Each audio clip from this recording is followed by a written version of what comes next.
প্রিয় দর্শক, কেমন আছেন? আশা করছি ভালো আছেন। নতুন একটা ভিডিওতে আপনাদের সবাইকে আমন্ত্রণ জানাচ্ছি। আমন্ত্রণ যেই জন্য জানাচ্ছি সেটা হচ্ছে শেখ হাসিনা একটা ভাষণ দিয়েছে এবং তার প্রেক্ষিতে বাংলাদেশের পররাষ্ট্র মন্ত্রণালয় ক্ষুব্ধ প্রতিক্রিয়া জানিয়েছে দিল্লিকে।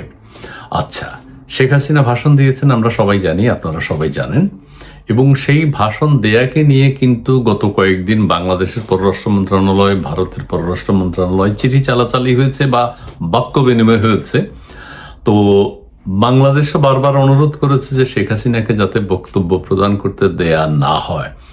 ভারতও বিভিন্ন সময় তাদের বক্তব্য ক্লিয়ার করেছে যে শেখ হাসিনা যেহেতু এখানে বন্দী নন, শেখ হাসিনা যেহেতু এখানে অতিথি, শেখ হাসিনাকে যেহেতু আপনারা পাঠিয়েছেন এবং শেখ হাসিনা যেহেতু একটা বেসরকারি প্রতিষ্ঠানের অর্গানাইজেশনের উদ্যোগে বক্তৃতা দিবেন, সেখানে ভারত সরকারের কিছু করার নেই। এর বক্তব্য প্রদানের কোনো বাধা নেই। কূটনৈতিক ভাষা, শিষ্টাচার বহির্ভূত না, শিষ্টাচার নিয়েই কথাটা বলেছেন। বাংলাদেশের আমাদের যে চিফ প্রসিকিউটর আছেন মোহাম্মদ আমিনুল ইসলাম, তিনি বলেছেন হ্যাঁ, শেখ হাসিনা যদি উস্কানিমূলক, গতকাল বলেছেন 4 তারিখ, শেখ হাসিনা যদি উস্কানিমূলক কোনো বক্তব্য না দেন, এইভাবেই বলেছেন, তাহলে তিনি স্বাভাবিক কথাবার্তা বলতেই পারেন। হ্যাঁ, তো এখন শেখ হাসিনার ভাষণ হয়ে গেছে, বাংলাদেশ ক্ষুব্ধ প্রতিক্রিয়া জানিয়েছে। এখন কে বলেছে? কেউ বলেছেন এটা শিষ্টাচার বহির্ভূত যে প্রতিক্রিয়া। ক্ষোভ থাকতে পারে কিন্তু সেটা প্রকাশ করা যাবে না, সেটাই কূটনীতি। ক্ষোভ থাকবে কিন্তু সেটা প্রকাশিত হবে শালীন ভাষায়, সেটাই কূটনীতি, সেটাই ডিপ্লোম্যাসি। বাংলাদেশের এই চিঠিটি দিল্লিকে যেটি দেওয়া হয়েছে, প্রতিক্রিয়া যেভাবে জানানো হয়েছে, সেটি শিষ্টাচার বহির্ভূত কিছুটা, অনেক শব্দের কারণে। আমি প্রথম আলো থেকে হেডলাইন সহ পড়ছি, দিল্লিতে অনুষ্ঠানে শেখ হাসিনাকে বক্তব্যের অনুমতি দেওয়ায় ক্ষুব্ধ বাংলাদেশ। ক্ষুব্ধ বাংলাদেশ এই একটা শব্দ, এটাকে অন্যভাবে ক্ষোভটা প্রকাশ করা যেত। ক্ষুব্ধ ক্ষুব্ধ আমরা বলি, আমি কিন্তু তোর উপর, মানে এটা রাষ্ট্রীয় ভাষা হতে পারে না। তোকে দেখে নেব বা তুই আমাকে দেখে নিবি, এগুলো বলতে পারে, এগুলো কথার কথা, পথে ঘাটা রাস্তাঘাটের কথা, কিন্তু ডিপ্লোম্যাটিক ওয়েতে ক্ষুব্ধ শব্দটা খুব একটা যায় না। সেটা যদি চূড়ান্ত পর্যায়ে চলে যায় কোনো কিছু, তখন ক্ষুব্ধ প্রতিক্রিয়া ব্যক্ত করতে পারে। আচ্ছা, আমাদের পররাষ্ট্র মন্ত্রণালয় কি লিখেছে সেটা একটু পড়ে শোনাই আপনাদের। মানবতা বিরোধী অপরাধের দায়ে ফাঁসির দণ্ডপ্রাপ্ত ক্ষমতাচ্যুত প্রধানমন্ত্রী শেখ হাসিনাকে জুলাই গণ অভ্যুত্থানের বার্ষিকীর দিনে দিল্লিতে সংবাদ সম্মেলনে বক্তব্য দেওয়ার সুযোগ করে দেয়ায় ক্ষুব্ধ প্রতিক্রিয়া জানিয়েছে বাংলাদেশ সরকার। ঠিক আছে, আজ বুধবার রাতে পররাষ্ট্র মন্ত্রণালয়ের এক বিজ্ঞপ্তিতে এমন প্রতিক্রিয়া জানিয়ে বলা হয়, পলাতক দণ্ডপ্রাপ্ত গণহত্যাকারী, এই গণহত্যা কিন্তু ওই যে কূটনৈতিক ভাষা নয়, এটি আন্তর্জাতিক কি আইন আছে সে হিসেবে এগুলো বলা যায় না। দণ্ডপ্রাপ্ত গণহত্যাকারী শেখ হাসিনাকে নয়াদিল্লিতে সরাসরি গণমাধ্যমের সঙ্গে কথা বলার অনুমতি দেয়ায় বাংলাদেশ ক্ষুব্ধ হয়েছে। ক্ষুব্ধ কথাটার ব্যাপারে আগেও একবার বলেছি। সেখানে তিনি এবং তার সহযোগীরা বাংলাদেশ রাষ্ট্র এবং এর জনগণের বিরুদ্ধে বিষাক্ত ঘৃণা ছড়িয়েছেন। বিষাক্ত ঘৃণায়, এটাও কিন্তু কোট করার মতো, এটাও বলা ঠিক হয়নি। সেক্ষেত্রে তার বক্তব্য সবাই শুনেছেন, দেশবাসী শুনেছে, সাংবাদিকরা শুনেছে, কিন্তু সেখানে বাংলাদেশের বিরুদ্ধে বিষাক্ত প্রতিক্রিয়া বা বিষাক্ত ঘৃণা ছড়ানোর মতো কোনো কাজ হয়েছে বলে অনেকে মনে করছেন না। যাই হোক, বিষাক্ত ঘৃণা ছড়িয়েছে এবং এই ঘটনায় বাংলাদেশ ক্ষুব্ধ। এবং বিষাক্ত ঘৃণা কি ছড়িয়েছে, যেই ঘৃণার কারণে বাংলাদেশ ক্ষুব্ধ হতে পারে? আচ্ছা, সরকারের পক্ষ থেকে বলা হয়েছে, অনুষ্ঠানটি আয়োজনের ফলে দ্বিপক্ষীয় সম্পর্কের নতুন যাত্রার প্রচেষ্টার সম্ভাব্য নেতিবাচক প্রভাব সম্পর্কে উদ্বেগ ভারত সরকারকে আগেই জানানো হয়েছিল। ঠিক আছে, উদ্বেগ জানিয়েছে বাংলাদেশ, বিভিন্ন সময় বলেছে, এটা সত্য, এবং ভারতও বিভিন্ন সময় বলেছে যে এটা কোনো সমস্যা নেই, আমরা বাধা দেওয়ার কেউ না, আমরা বাধা দিতে পারি না, আইন অনুযায়ী তিনি কোনো আসামি না, তিনি এখানে বন্দী না, যে বন্দি বিনিময় চুক্তির একটা আপনাদেরকে দিয়ে দেব, সেটাও ভারত বলেছে, ক্লিয়ার করেছে ধাপে ধাপে। বাংলাদেশ যখনই আবেদন জানিয়েছে বা যখনই বলেছে বক্তব্যের ব্যাপারে, তখনই ভারত আবার প্রতিক্রিয়া জানিয়েছে সফট ভাষায়। কিন্তু সেই ক্ষেত্রে বাংলাদেশের এই যে এই লাইনটা, এর পরেও ভারতের মাটিতে এই আয়োজনের অনুমতি দেয়ায় ঢাকা গভীর হতাশা প্রকাশ করেছে। এখন তাহলে বাংলাদেশ ভারতের বিরুদ্ধে কি করবে? তার মানে কঠিন কোনো একটা সিদ্ধান্ত নিতে হতে পারে পররাষ্ট্রনীতির ক্ষেত্রে, সেটা তো না। কাজে কথাগুলো আরেকটু শালীনভাবে বলা উচিত ছিল। পররাষ্ট্র মন্ত্রণালয়ের বিজ্ঞপ্তিতে বলা হয়েছে, এমন একটি দিন যখন বাংলাদেশের জনগণ জুলাই বিপ্লবের দ্বিতীয় বার্ষিকী উদযাপন করছে, সেই সময় ভারতের মাটিতে শেখ হাসিনার এই মত বিনিময় বাংলাদেশের সার্বভৌমত্বের প্রতি অবমাননা এবং জুলাই বিপ্লবের শহীদদের প্রতি গুরুতর অপমান। আচ্ছা, এখানে একটা কথা বলি, এই 5 তারিখে যে হলো, এটা কিন্তু আওয়ামী লীগের কেউ আয়োজন করে নাই, এটা কিন্তু ওই সাংবাদিকদের ওই ফোরাম আয়োজন করেছে। আওয়ামী লীগের পক্ষ থেকে এই অনুষ্ঠান আয়োজিত হয় নাই। সাংবাদিকদের পক্ষ থেকে আয়োজিত ওই অনুষ্ঠানে শেখ হাসিনাও আমন্ত্রিত ছিলেন। আচ্ছা, সার্বভৌমত্বের প্রতি অবমাননা এবং জুলাই বিপ্লবের শহীদদের প্রতি গুরুতর অবমাননা। জুলাই বিপ্লবের শহীদদের নিয়ে কি হচ্ছে এখন সেটি জানেন। একটা ডকুমেন্টারি নিয়ে অনেক হাঙ্গামা হয়েছে, আমি সেগুলোতে এখন যাব না। চারিদিকে মারামারি, ডক্টর ইউনূস সাহেব যে মারামারি চালু করে দিয়েছেন সেটা চলমান আছে। ইউনূস সাহেব গ্রামীণ টাওয়ারের ইউনূস সেন্টারের 18 তলায় বসে উপর থেকে পুরো বাংলাদেশের যে বিশৃঙ্খল পরিস্থিতি সেটা অবলোকন করছেন। আচ্ছা, বিজ্ঞপ্তিতে আরো বলা হয়, 2024 সালের জুলাই আগস্টে শিশু সহ নিরীহ বেসামরিক নাগরিকদের হত্যাকাণ্ড নিয়ে জাতিসংঘ প্রতিষ্ঠিত তথ্য অস্বীকার করাটা পলাতক দণ্ডপ্রাপ্ত গণহত্যাকারী, এই যে গণহত্যাকারী, এটি যায় না। শেখ হাসিনা ও তার অপরাধের সহযোগীদের ইতিহাসের গতিপথ উল্টে দেওয়ার একটি ব্যর্থ চেষ্টা হিসেবে দাঁড় করিয়েছে। আচ্ছা, 5ই আগস্ট এইটা গণহত্যাকারী, পলাতক এখন শেখ হাসিনা ওখানে তো পালিয়ে যায়নি। জাতিসংঘ প্রতিষ্ঠিত হত্যা তথ্য সেটিও কিন্তু নানান বিরোধ আছে এটা নিয়ে। কারা হত্যা করেছে, কি হত্যা করেছে, আওয়ামী লীগ হত্যা করেছে না পুলিশ হত্যা করেছে, নাকি তারা নিজেরা হত্যাকাণ্ডের শিকার হয়েছে, এগুলো নিয়ে তো অনেক বিতর্ক আছে। জাতিসংঘের হিসাবও তো প্রতিষ্ঠিত না। জাতিসংঘ 1400 বলে চলে গেছে, কিন্তু এখন 800 হিসাব পাচ্ছে না। ঠিক আছে, এগুলো বেশি ব্যাখ্যা করতে চাই না, আমি শুধু জাস্ট বিজ্ঞপ্তিতে, পররাষ্ট্র মন্ত্রণালয়ের বিজ্ঞপ্তিতে আরো বলা হয়, জুলাই বিপ্লবের চেতনা ধারণ করে বাংলাদেশের জনগণ দৃঢ়ভাবে অঙ্গীকার করেছে যে আমাদের দেশ আর কখনো ফ্যাসিবাদের অন্ধকার সময় ফিরে যাবে না। জামাত ইসলামের আমির অলরেডি গতকাল বলেছেন যে শেখ হাসিনা 16-17 বছরে যা করেছে বিএনপি সরকার 5 মাসে তা করে ওভারকাম করে, বিএনপি সরকার 5 মাসে তার চেয়ে বেশি করেছে।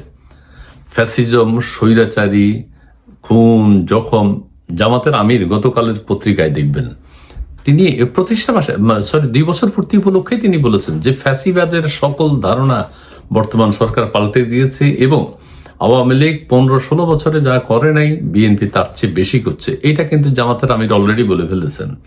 ফ্যাসিবাদের অন্ধকার সময় ফিরে যাবে না, তার মানে তো ফিরে এসছে এবং ফ্যাসিবাদ শেখ হাসিনার সমতুলনায় অনেক বেশি করে ফেলছে এবং বাংলাদেশ কখনো তাবেদার রাষ্ট্রে পরিণত হবে না। হ্যাঁ, এখন আমরা চোখে চোখ রেখে কথা বলছি, এই যে বিজ্ঞপ্তিও তাই, এটা ঠিক আছে, এটা ডক্টর ইউনূস দেখিয়ে দিয়ে গেছে শিষ্টাচার বহির্ভূতভাবে কিভাবে কথা বলতে হয়। দণ্ডপ্রাপ্ত গণহত্যাকারী শেখ হাসিনা ও মাফিয়া চক্র কূটনৈতিক ভাষা না। তার মাফিয়া চক্রের আর কখনো বাংলাদেশের রাজনৈতিক অঙ্গনে স্থান হবে না। এটাও কিভাবে বলে যে বিচার আচার সমস্ত কিছু প্রয়োজন আছে, কূটনৈতিক ভাষার মধ্যে পড়ে না। এতে বলা হয়, বাংলাদেশ ভারতের সঙ্গে সার্বভৌম সমতা, পারস্পরিক শ্রদ্ধা, একে অপরের অভ্যন্তরীণ বিষয়ে হস্তক্ষেপ না করা এবং জাতীয় মর্যাদার ভিত্তিতে একটি গঠনমূলক, উভয় পক্ষের জন্য লাভজনক ও ভবিষ্যৎমুখী সম্পর্ক বজায় রাখতে চায়। অবশ্যই রাখতে চায়, দুই দেশে রাখতে চায়, যেহেতু প্রতিবেশী দেশের মধ্যে ভালো সম্পর্ক থাকতে হবে। কিন্তু পরিতাপের বিষয় হল 2013 সালে বাংলাদেশ ও ভারতের মধ্যে স্বাক্ষরিত প্রত্যর্পণ চুক্তির আওতায় দণ্ডপ্রাপ্ত অপরাধী শেখ হাসিনাকে বাংলাদেশে ফেরত পাঠানোর বিষয়ে ভারত সরকারের কাছে বাংলাদেশ বারবার অনুরোধ করলেও এখনো কোনো সাড়া পাওয়া যায়নি। এখন আমি আগে একটা বলেছিলাম, শেখ হাসিনা যদি সেখানে গ্রেপ্তার হতেন তাহলে স্বাক্ষরিত প্রত্যর্পণ চুক্তি, তাহলে প্রত্যর্পণ চুক্তি ওইভাবে হতো যা আসামি। এখনো দেখেন, এই যে হাদি হত্যাকাণ্ডের যে কথিত আসামি বলা হচ্ছে তাকেও তো আনতে পারে নাই, আনার কোনো উদ্যোগও নাই। আইনি নানান রকম জটিলতা আছে, সেই তো গ্রেফতার, কিন্তু গ্রেফতার বিধায়ও তাকে দেয়া যাচ্ছে না, জটিলতা আছে, হয় না। ঠিক আছে, এর বিপরীতে যে কোনো অজুহাতে তাকে গণমাধ্যমের সঙ্গে প্রকাশ্যে কথা বলার সুযোগ দেওয়া বাংলাদেশের জনগণের অনুভূতিতে গভীর আঘাত এবং বাংলাদেশ ও ভারতের মধ্যে সম্প্রীতিপূর্ণ দ্বিপক্ষীয় সম্পর্ক উন্নয়নের জন্য ক্ষতিকর। এটা কিন্তু ভারতের জন্য হুমকি বাংলাদেশের পক্ষ থেকে। ঠিক আছে, তো এই ধরনের আরো কিছু কথা আছে। শেখ হাসিনা ভাষণ দিয়েছেন, সেটা বলছে সেই কথাটা বলছে। দীনেশ ত্রিবেদীর সাথে আলোচনা করে আমাদের পররাষ্ট্র উপদেষ্টা কথা বলেছেন যে তিনি যেন বক্তব্য না দিতে পারেন। এরপরে ভারতও একটা বক্তব্য দিয়েছে যে আমাদের কোনো বাধা নাই, আমরা বাধা দেওয়ার কোনো সুযোগ নাই, এটা একটা বেসরকারি প্রতিষ্ঠান অর্গানাইজ করেছে, আমরা কিছু করার নাই। কূটনৈতিকভাবে বলেছে, খলিলুর রহমানও বিভিন্ন সময় বলেছেন, কিন্তু এটি তো বক্তব্যটা আরেকটু সহনশীল। বাংলাদেশ অবশ্যই প্রতিক্রিয়া জানাবে, অবশ্যই ভারত যদি ওইরকম কিছু করে থাকে বাংলাদেশ প্রতিক্রিয়া জানাবে। এই বক্তব্য শেখ হাসিনা দিয়েছে, বাংলাদেশ প্রতিক্রিয়া অবশ্যই জানাবে, একটা প্রতিক্রিয়া তো থাকতেই হবে। সেই ক্ষেত্রে অনেকেই বলছেন এটা আরেকটু যদি শালীন হতো তাহলে ভালো হইতো। বক্তৃতা তো হয়েই গেছে, এখন ভারতের সাথে আমাদের সম্পর্ক খারাপ করার কি আছে? মোহাম্মদ আমিনুল ইসলাম নামে একজন কমেন্ট করেছে, সেখানে শেখ হাসিনার বক্তব্যে কোনো বিদ্বেষমূলক মনোভাব ছিল না, বরং দেশের রাজনীতির বাস্তব চিত্র তুলে ধরা হয়েছে। হত্যা, খুন, রাহাজানি এগুলো তো চলছেই, এতে বিক্ষুব্ধ হওয়ার কিছু নেই। দেশের এই ক্রান্তি লগ্নে শেখ হাসিনা ও আওয়ামী লীগ অবশ্যই প্রাসঙ্গিক, সারা বিশ্বের মিডিয়া তার সাথে আছে, অতএব এগুলো করে দেশের ক্ষতি করা ছাড়া কোনো লাভ হবে না। আরেকজন বলছেন মাহফুজুর রহমান, আগের জন বলছেন মোহাম্মদ আমিনুল ইসলাম। মাহফুজ রহমান শেখ হাসিনাকে ফ্যাসিস্ট বলা হয়, অথচ সরকার শেখ হাসিনার কণ্ঠ রোধ করার জন্য দেশের এবং দেশের বাইরে তৎপরতা চালাচ্ছে। সরকারের এই আচরণ কি সুপার ফ্যাসিস্ট নয়? আচ্ছা, আরেকজন নাম প্রকাশে আননেইমড ইউজার, তিনি বলছেন শেখ হাসিনার ভার্চুয়াল সভা কিভাবে সার্বভৌমত্বের উপর আঘাত তিনি জানতে চান। আননেইমড ইউজার আরেকজন বলছেন যুক্তরাজ্যে বসে যখন বক্তব্য দেয়া হতো তখন কোন দেশের সাথে সম্পর্ক নষ্ট হয়নি। এটা বর্তমান প্রধানমন্ত্রীর কথা বলছেন, তিনি ওখানে বসে অনেক সময় বক্তব্য দিয়েছেন। আননেইমড ইউজার আরেকজন বলছেন এই ধরনের কার্যক্রম বাংলাদেশ ও ভারতের দ্বিপক্ষীয় সম্পর্কের ইতিবাচক অগ্রগতিকে ক্ষতিগ্রস্ত করতে পারে। আরেকজন বলেছেন Ummu Abdullah, India will use Hasina too, কি লিখেছেন এটা বোঝা না, কারেন্ট রেজিম। জি, জাকির হোসেন একটা বড় তথ্য দিয়েছেন। আরেকজন লিখেছেন শহীদুল, এই দিনে শহীদ ওসমান হাদিকে খুব মিস করছি, তার প্রতিটি কথা অক্ষরে অক্ষরে মিলে যাচ্ছে দেশের সরকার ব্যবস্থা এবং দাদা বাবুদের কর্মকাণ্ডের সাথে। আচ্ছা, ওসমান হাদিকে স্মরণ করেছেন। জাকির হোসেন একটা বড় লেখা লিখেছেন, তিনি লিখছেন ভারতের এক বিশিষ্ট সাংবাদিকের একটি টুইট চোখে পড়ার পর মূলত আগ্রহ নিয়ে বাংলাদেশের পররাষ্ট্র মন্ত্রণালয়ের প্রেস বিজ্ঞপ্তিটি পড়তে গেলাম। সেই সাংবাদিক খুব অবাক হয়ে অফিসিয়াল নথিতে ব্যবহৃত বিষাক্ত ও আক্রোশমূলক শব্দ চয়ন নিয়ে প্রশ্ন তুলেছিলেন।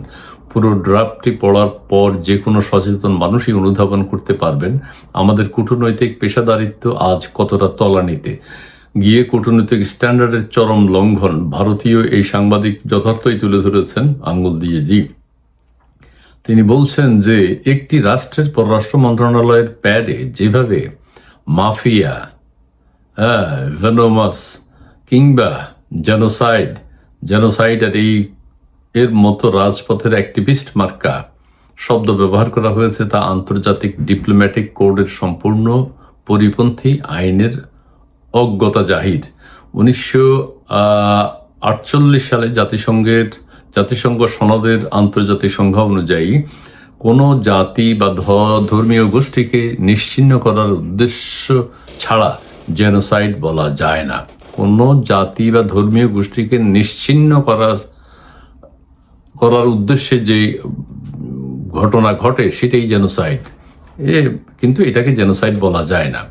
কোনো আদালত বা আন্তর্জাতিক ট্রাইব্যুনালের চূড়ান্ত রায় ছাড়া রাষ্ট্রীয় ডকুমেন্টে কনভিক্টেড জেনোসাইডার লেখা আন্তর্জাতিক আইনি পরিমণ্ডলে আমাদের নিজেদের অজ্ঞতাকেই উন্মোচন করেছে। রাজনৈতিক প্যানিকের বহিঃপ্রকাশ ভারতের মাটিতে শেখ হাসিনার লাইভ প্রেস কনফারেন্সের বিশাল ইম্প্যাক্ট এবং সোশ্যাল মিডিয়ায় কোটি কোটি মানুষের সাড়া যে কতটা অস্বস্তি তৈরি করেছে বর্তমান সরকারের এই প্রেস রিলিজের প্রতিটি লাইনে সেই তীব্র হতাশা ফুটে উঠেছে। পররাষ্ট্রনীতি চলে কৌশলে, প্রজ্ঞা ও আন্তর্জাতিক প্রোটোকলে। হ্যাঁ, আমি সেটাই বলছিলাম। পররাষ্ট্রনীতি, হ্যাঁ, বাংলাদেশ ক্ষুব্ধ, অবশ্যই ক্ষুব্ধ, সরকার তো ক্ষুব্ধই, এনসিপি ক্ষুব্ধ, জামাত ক্ষুব্ধ। তো সেই ক্ষেত্রে প্রোটোকল অনুযায়ী কূটনৈতিক ভাষায় নিজেদের ক্ষোভ প্রকাশ করা, সরাসরি ক্ষুব্ধ আমরা শেষ করে দেবে এটা না বলে কিভাবে সুন্দরভাবে বলা যায় সেটি প্র্যাকটিস করা উচিত। যে প্রজ্ঞা ও আন্তর্জাতিক প্রোটোকল সোশ্যাল মিডিয়া ট্রোলে ব্যবহৃত সস্তা ভাষা নয়। বাইরের দেশের একজন সাংবাদিক যখন আমাদের রাষ্ট্রীয় নথির এই অপেশাদারিত্ব ও ভারসাম্যহীনতা খতিয়ে দেখেন, তখন বিশ্বমঞ্চে দেশের মর্যাদা কোথায় গিয়ে দাঁড়ায়, তার সত্যি চিন্তার বিষয়। আচ্ছা, যাই হোক, অনেক কথা বলছেন, আমিও পুরো বিষয়টা ব্যাখ্যা করলাম, আমার এখানে কোনো মতামত নেই। কিন্তু শিষ্টাচারের মধ্য থেকে কূটনৈতিক ভাষায় ডিপ্লোম্যাটিক ওয়েতে কথা বলাটাই হলো প্রত্যেক রাষ্ট্রের, সারা পৃথিবীতে যত রাষ্ট্র আছে সেই জিনিসটা মেনটেন করা উচিত। আপনারা সবাই ভালো থাকবেন, সুস্থ থাকবেন। আগামীতে অন্য কোনো তথ্য পেলে আপনাদের সাথে শেয়ার করব। আপনারা যারা আমাদের সাথে যুক্ত হয়েছেন এতক্ষণ, আমাদের ফেসবুক ফলো দেবেন এবং এটা রিকোয়েস্ট, এবং আমাদের ইউটিউব চ্যানেলটি সাবস্ক্রাইব করবেন প্লিজ। নতুন তথ্য আপনাদেরকে উপহার দেওয়ার চেষ্টা করব। ধন্যবাদ।